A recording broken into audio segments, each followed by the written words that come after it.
A very warm welcome to the Arise interview. And in case you didn't know, it's exactly 1 year to the presidential election in Nigeria. And political campaigns are set to go into overdrive as alliances are made and deals struck. Contenders from all geopolitical zones have declared their intent to run for the highest office in the country, sparking controversial debates about zoning, justice and fairness. As President Buhari's term draws to an end next year, there are growing calls for the next president to be an Igbo man from the southeast of the country. And for one group of Igbo leaders, is the presidency or nothing. The Igbo Elders Consultative Forum has warned Igbo politicians against being running mates to candidates from other parts of the country. It is also calling on all political parties to zone the presidency to the southeast to foster a sense of belonging and patriotism. But some political figures and candidates have called for the presidency to be thrown open to the entire country. So as Nigeria's zoning practice comes under increasing scrutiny as 2023 approaches, is there a satisfactory solution to the zoning problem? Well, joining me in the studio are Professor Charles Nweke-Oku, who is the Secretary of the Igbo Elders Consultative Forum, and Chief Edoze Ezugwa, the leader of the Eastern Union Congress. So good to have you gentlemen in the studio. And I start with you, Prof. It looks like this time around you're not settling for anything less. Won't other parts of the country see this as a threat? What sort of negotiation have you got into before asking your candidates not to even think of serving as vice presidential candidates to potential candidates from other parts of the country? Thank you so much, Sambo. We are not threatening any person. We are only saying the obvious. We are talking for the sake of justice, equity, and fairness. We are not threatening any person. We believe that we have contributed immensely to the unity, progress, and development of Nigeria. But in terms of leadership, we've been marginalized. And let me give you, right from before even independence, people of Southeast have contributed immensely to make Nigeria stand. Before the independence, when a motion for Nigerian independence was moved by Chief Anthony Anahoro, the North, where Northern region wasn't ready, in order to carry them along, it was intervention from the Eastern region, from Zik. That's Nnamdi Azikiwe. Yes, Nnamdi Azikiwe. Let's wait for the whole country to be ready until the whole country was ready by October 1, 1960. And by that 1960, you know, there was a stalemate again during the election. There was a stalemate.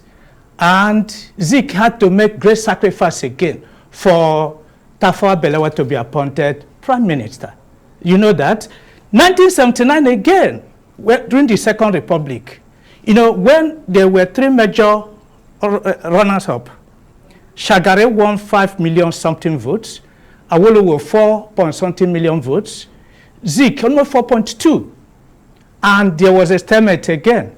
The people of Southeast, the Igbos, in Nigeria People's Party, came together and said, look, we needed one Nigeria, and they made that sacrifice. That was why MPP went into an alliance with MPN to have one Nigeria.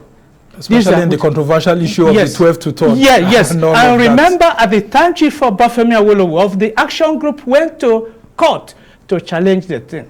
Under the Unity Party of Nigeria. Unity Party of Nigeria. Look, Zik as an elder statesman with others said, look, we want one Nigeria more than any other thing. So we made that sacrifice. Even to date, I know before, the recruitment into the army used to be 5 credits. But at a stage, we found out that some members of some sections of the country couldn't meet that. It was lowered. You can go and verify for the sake of unity. And even till today, if you see entrance to unity schools, you have different cutoff. It's designed to carry every section of the country. Very interesting. And I want to ask. So you see that today, and when you come to rulership, we are nowhere. So you see we have 6 geopolitical zones in the country. Northwest, by the time the president completes his tenure, they would have ruled Nigeria for 17 years. Northeast has ruled Nigeria under Tafawa Balewa 6 years. North Central has ruled Nigeria 18 years. Now, Southwest has ruled Nigeria 12 years. South-South has ruled Nigeria 6 years. And Southeast only 6 months under Aguiyi-Ironsi. So, by the virtue of fairness, justice, equity, it is the turn of the Southeast. Very interesting conversation so then. And then as we go, I'll come to you. I mean, do we need to lower the standards for the Nigerian president we hope to have in 2023? If we are to go by what he has said, that, I mean, we have lower standards in certain aspects of military recruitment and all of that. Are we calling for the standards of a Nigerian president to emerge to be lowered? And then secondly, the Southeast, I mean, no one has outright prevented the Southeast from coming out. Politics is all about negotiation, alignment and realignment. And that was why I asked him, what sort of negotiation are you going into with other geopolitical zones? I mean, the Southeast and the North have always had the best political alliances in the country until 2015. What happened? Thank you so much for your question, a very interesting one. It is always good to have a platform to air. And when we hear from the other side, you'll be able to start understanding. He has taken you back to history. Then you'll be able to now start to, understand that Southeast have sacrificed enough for the unity of this nation. Upon all these things, they are being marginalized to the extent of pushing them out of Nigerian existence, which is not good. What are we saying? What are we calling up? We are calling for equity, fairness in Nigerian projects. Let all the ethnic nationalities be involved in the governance of Nigerian project. We cannot afford to say, if you look at the Constitution, especially Section 14 and Section 3 of Nigerian Constitution, reflect the federal character. All President, Vice President, the Senate President, Speaker, and the Secretary of the Government, and the rest of them. But when you look at all these things, you now discover that this was a deliberate intention to marginalize Southeast, push Southeast out of Nigerian distance, and at the same time, using the brutal force to ensure that they were crushed.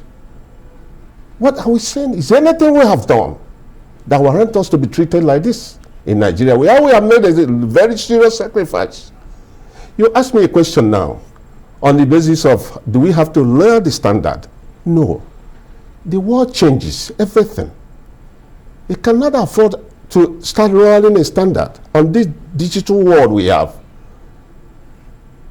The standard must be put across from north to south. Entire nation, even outside. And that's why I ask you if you've been negotiating with other parts of the country. Because no geopolitical zone in this country can produce a president. I'm coming. Even the constitution states that. Yes, so how are you reaching out to other zones? No, I'm coming. I mean, the first question you asked me, based on the standard, I said no. The standard must be, would be what we obtain outside the world. Within Nigeria, you must be a graduate. You must have ideas of how to, govern Nigeria. You must have a track record in the past. You must understand what Nigeria is all about. You don't have to, just import everybody and just anybody you like and pushing for them to come and manage. It cannot. We are into problem, very serious problem at the moment now. Nigeria requires somebody that can pull Nigeria back to unity and understanding our problems. I think that person is from the Southeast. The Southeast is only the unifying factor that you are going to get. If you get anybody outside the Southeast, you are not being fair. And I don't think that issues of agitation will stop. The agitation will continue all over the place. So it can only help by being, approached you know, the politician with fairness, just like fairness and justice. But I would like to throw the same question to you, Prof. Yes. Do you think that you're reaching out enough? Because I mean, if you look at the Constitution, it's clearly stated on how the president of Nigeria should emerge. Yes. And the president of Nigeria doesn't emerge by, you know, it just being pushed to you. You have to walk your way. Thank you so much. First, let me correct an impression, because you talked about lowering the standards. Yeah, I mean, based on what you have said. Igbos traditionally do not compromise merit. Igbo tradition, just as you are now. If you come to my village and beat me in anything, women will prefer you. Our people will prefer you to me. So the Igbos encourage merit in whatever they do. So we are not talking of lowering the standard, but we are talking of understanding, which Nigerians have demonstrated in the past. In 1999 election, because of the cancellation of the 1993 general election, which was believed that polls. Yes, Chief MKO Abiola won. In order to compensate the Southwest, the major parties decided to take their presidential candidates from Southwest, and that was why Chief Olusegun Obasanjo and Chief Olufale contested. So whether you talk of the head or tail, the Southwest was compensated. And even when you come to 2015 presidential election, you know that our people were there, but it was generally believed that it was the turn of the North. And that was why people massively voted for Buhari. And don't forget, even in 2019, some Igbo sons contested, eminently qualified. But we said no. Let the North complete another 4 years. And that's why you see that Buhari and General Buhari and Alhaji Atiku Abubakar, our people voted massively for them. For and the it still comes back to what I'm I asked to your you, question. the issue of negotiation. How much have you reached out to the political parties too? The APC, PDP to present only candidates from the Southeast? That is what, as a matter of fact, the Southwest didn't try like this. But they did. But we also joined them under NEDECO to say, like, look, these people have been wronged. Let there be restitution. And it was done. And so this time around, we're also reaching out. We're reaching out to Southwest. We're reaching out to South-South. We're reaching out to Middle Belt. We're reaching out to other sections of the country. And we are pleading that they should consider Southeast. Not just apart from the issue of equity, justice, and fairness. You can see that God has a way of doing things. Nothing is moving right in this country. It could be either by design or anything. And until the Southeast people are brought in, you see that things will start working again. Today, very interesting. You are sounding prophetic here. Yes, there is no fuel. Nigeria is the largest producer of crude oil in the world. But today, there's no fuel in Nigeria, no kerosene, no cooking gas. Go and check everywhere. Things are turning upside down. The day you get a Southeasterner as president of Nigeria, things will be fixed. First is that person will not want to favor his people. I'm very sure my viewers will be, yes, will be laughing at somewhere from Southeast. Nigeria will be fixed. Okay, very interesting submission. But I just want to ask you, gentlemen, one very good question that has been going on the minds of so many people in Nigeria. Do you think that the country has not forgiven the Southeast because of the civil war that we fought? Do you think that all the rhetoric that has been coming out from our leaders, including the former head of state Yakubu Gowon, that there was no victor, no vanquish, was only just said for the purpose of saying, not in terms of the leaders actually meaning that? Well, I was thinking that that's words, no victor, no vanquish, that is real. But as time goes on, we discover that there is more to it. I was thinking that what they meant is that full reconciliations, rehabilitations, and the reconstruction of the Southeast. That is at the basis of understanding we have at the end of the Civil War. But take it back, go to Southeast, and count the number of federal government presence in the Southeast. Nothing. Completely nothing. We are marginalized in terms of federal government Infrastructure. Well, you can't say that when the federal government is building coming. the second Niger bridge. No, when you are there are other parts of the country that don't even have such projects. Let me come. Building the road is not it's not only the southeast, the north, the southwest. Everybody is making that road and making use of it. That cannot be the development. Constructing the roads is not a development. The way I look at it, how many industries, how many government federal institutions that is in the southeast? None. Then in terms of appointment, go and look at the appointment the president made. From the president, vice president, senior president, speaker, secretary to the government, no person from the southeast. Well, if the southeast didn't vote for the APC, do you expect the APC to share power with a zone that didn't bring votes for it? It doesn't say like that. It doesn't say that like. When you look at the service chiefs, no single one. The chief of army staffs, the inspector general of police, the chief of air staff, the naval chiefs, and all, no single person from the southeast. And you are the president. You are the president of the Nigerian, and not the president of a certain section of people. That's a much stronger point. And I want to put that question to you too. Do you think that Nigeria, a lot of Nigerian leaders have not forgiven the Southeast for that, despite the efforts that were made in Second Republic? I mean, Alex Ekweme was rallied round and he became vice president. Wasn't that enough to suit the feelings? Do you think that that civil war is still affecting the opportunities of the Igbo? Yes, Nigeria? I think in principle, Nigerians said they have forgiven the Igbos, but in practice, reverse seems to be the case. But the Igbos have forgiven Nigerians because Nigerians killed Igbos in millions, innocent Igbos.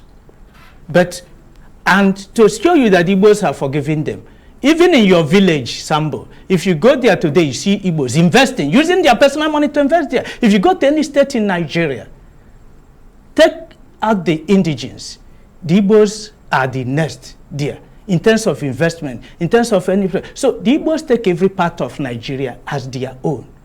Therefore, politically, they should not be marginalized.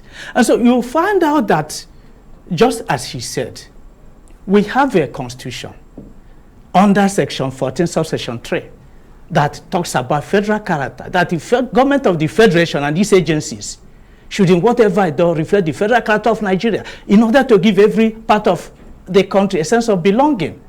As he said now, you see, you come to the political angle, because you said as people, who, if we didn't vote, we voted because the president got 26% in Anambra. And if you check, he got... and they require 25%. Yeah, 25% he required. He got 26, and also other states in the southeast.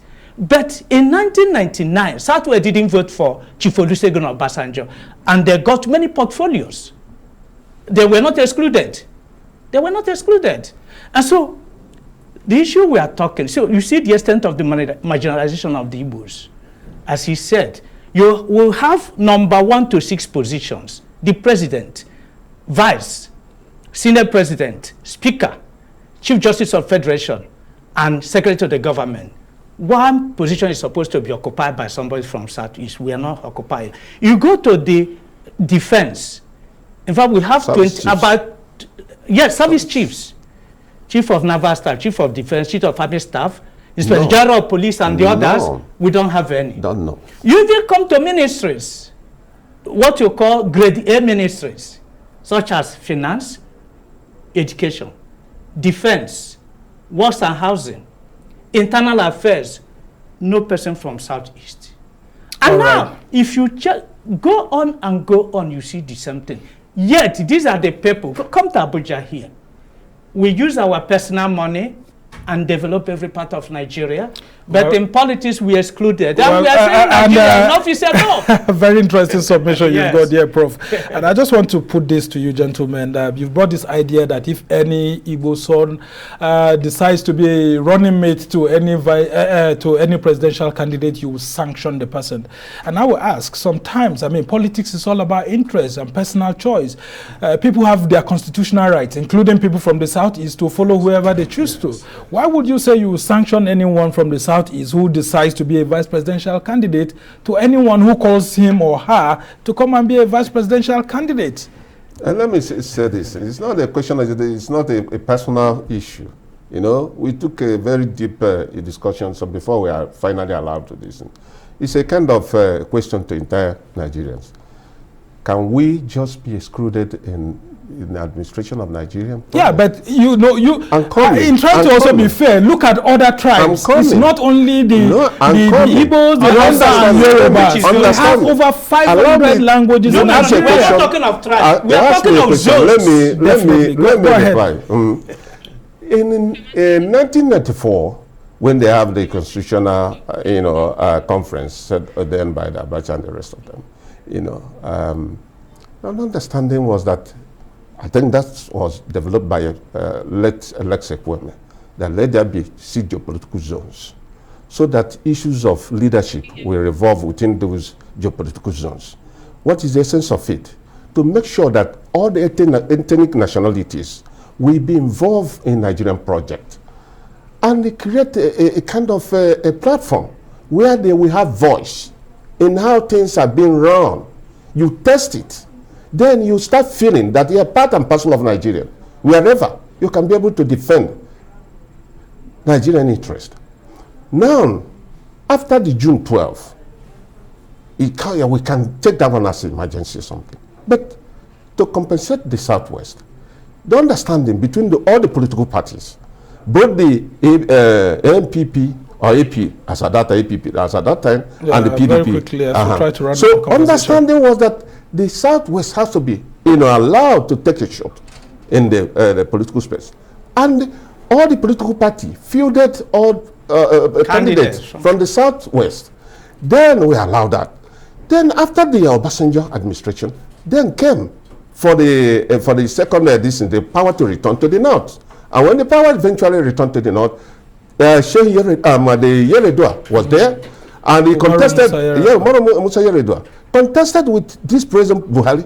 I was there with them at that time when we are, struggling for. At the end of this thing, certain things out of God happens, and then Yeredua just gave up. Then Jonathan came in, and it continues. Yeah. At the end of the day, with massive support from the Southeast. Massive support from the Southeast. And at a point in time, they said he was a son of the Southeast. Yeah, I'm coming. Even naming him Azikiwe. At the end of the day, Jonathan now, finished that term and contested for and win for the other days. And when this particular last one, then came, it's still the turn of the North.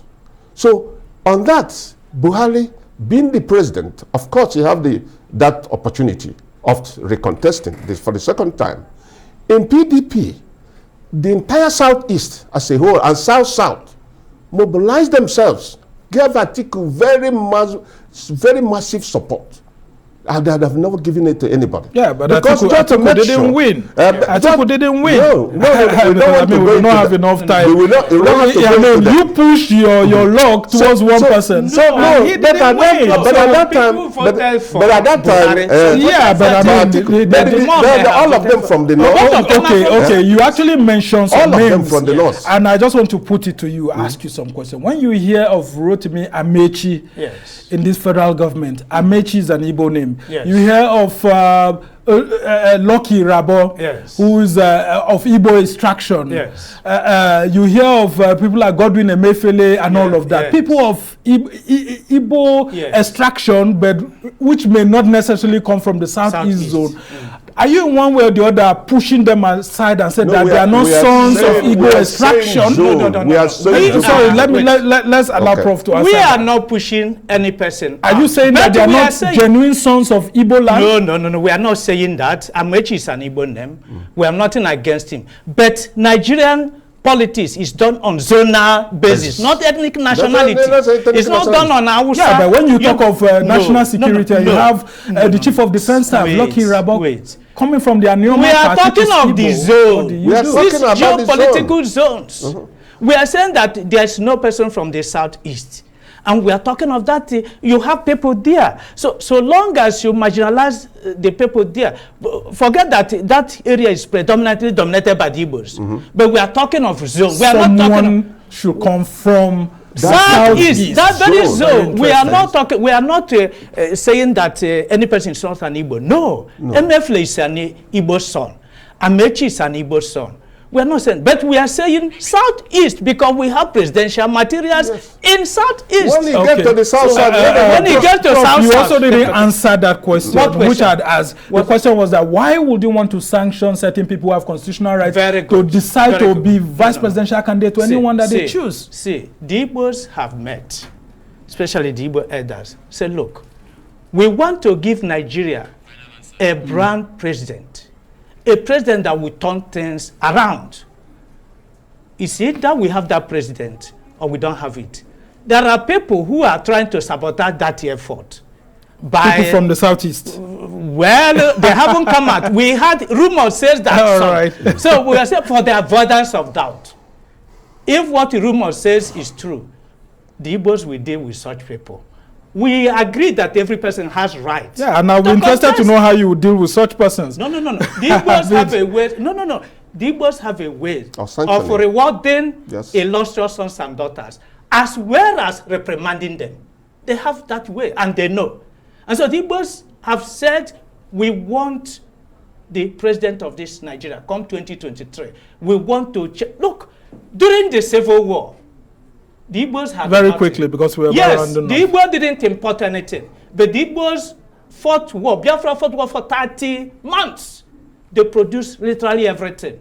The ammunition they used, they produced them. Yeah. Today, how many years Nigeria cannot produce even pure water? Nothing. So we want that ingenuity, that entrepreneurship. Yeah, and that's why other parts of the country have accepted the Igbo wherever they find themselves. We said that Igbo should be located within all right, the we must thank you so much, Professor Charles. Unfortunately, we do no longer have enough time. The Secretary of the Igbo Elders Consultative Forum, and Edoze Zugwa, who is the President General and leader of the Eastern Union Congress. We must thank you so much for coming, and we hope to have this conversation another day.